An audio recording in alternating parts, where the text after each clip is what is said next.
ശബരിമലയിലെ ആടിയ ശിഷ്ടം നെയ് ക്രമക്കേടിൽ അറസ്റ്റിലായ സുനിൽകുമാർ പോറ്റി റിമാൻഡിൽ.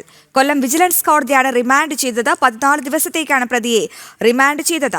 ദേവസ്വം ബോർഡ് ജീവനക്കാരനാണ് സുനിൽകുമാർ പോറ്റി. പ്രതിയെ കൊല്ലം ജില്ലാ ജയിലിലേക്ക് മാറ്റി. വിവരങ്ങളുമായി ഞങ്ങളുടെ പ്രതിനിധി എം മനോജ് ചേരുന്നുണ്ട്. മനോജ്, ഈ കേസിലെ ആദ്യ അറസ്റ്റ് 13ാം പ്രതിയാണ് ഈ അറസ്റ്റിലായ സുനിൽകുമാർ.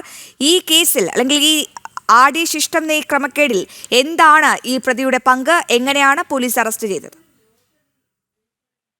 അശ്വതി, വിജിലൻസ് ആണ് ഈ പ്രതിയെ അറസ്റ്റ് ചെയ്തിരിക്കുന്നത്. അതായത് ഈ ശബരിമലയിലെ ആടിയ ശിഷ്ടം നെയ് വിൽപ്പനയിൽ ക്രമക്കേട് ഉണ്ടായിരുന്നു. ഈ ക്രമക്കേട് പരിശോധിച്ച വിജിലൻസ് ആണ് ഇത്തരത്തിലൊരു കേസ് രജിസ്റ്റർ ചെയ്യുകയും പിന്നീട് ഓരോ പ്രതികളെയായി ഇപ്പോൾ ചോദ്യം ചെയ്യാനായി വിളിപ്പിച്ചതും.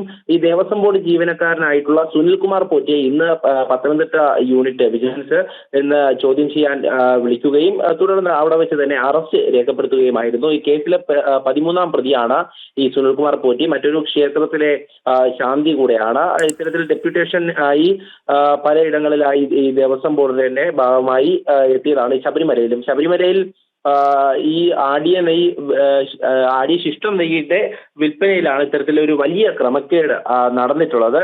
അതായത് ഈ നെയ് കൗണ്ടറിന്റെ ചുമതല ഇയാൾക്ക് ഉണ്ടായിരുന്നു. 80,000-ലധികം പാക്കറ്റ് നെയ്കൾ വിറ്റ വകയിലുള്ള പണം ഈ ദേവസ്വം ബോർഡിന്റെ അക്കൗണ്ടിൽ അടച്ചിട്ടില്ലെന്ന് കണ്ടെത്തിയതിനെ തുടർന്നാണ് ഈ നെയ്ക്കൊള്ളയിൽ കോടതി അന്വേഷണത്തിന് ഉത്തരവിട്ടത്. ഈ വകയിൽ തന്നെ 25 ലക്ഷത്തോളം രൂപ നഷ്ടമുണ്ടായതായി കണ്ടെത്തിയിട്ടുണ്ട്. എന്തായാലും ഈ വിജിലൻസ് അന്വേഷണം മുന്നോട്ട് പോകുമ്പോൾ ആകെ 33 പേരാണ് ഈ കേസിൽ പ്രതിയായിട്ടുള്ളത്. ഇവരെയൊക്കെ തന്നെ ചോദ്യം ചെയ്ത് വരികയാണ്. ഇതിൽ ദേവസ്വം ബോർഡ് ജീവനക്കാരടക്കമുണ്ട് എന്നുള്ളതാണ്. എന്തായാലും ശബരിമലയിൽ നടത്തിയിട്ടുള്ള ക്രമക്കേടിലെ ആദ്യ അറസ്റ്റ് തന്നെയാണ്. തീർച്ചയായും മനോജ്, ആദ്യത്തെ ആ നിർണായക അറസ്റ്റാണ്. എന്തായാലും ആടിയ ശിഷ്ടം നെയ് ക്രമക്കേടിൽ അറസ്റ്റായ സുനിൽകുമാർ പോറ്റി ഇപ്പോൾ റിമാൻഡിലാണ്. കൊല്ലം വിജിലൻസ് കോടതിയാണ് റിമാൻഡ് ചെയ്തത്. മനോജാണ് ഏറ്റവും പ്രധാനപ്പെട്ട വിവരങ്ങൾ പ്രേക്ഷകരുമായി പങ്കുവച്ചത്.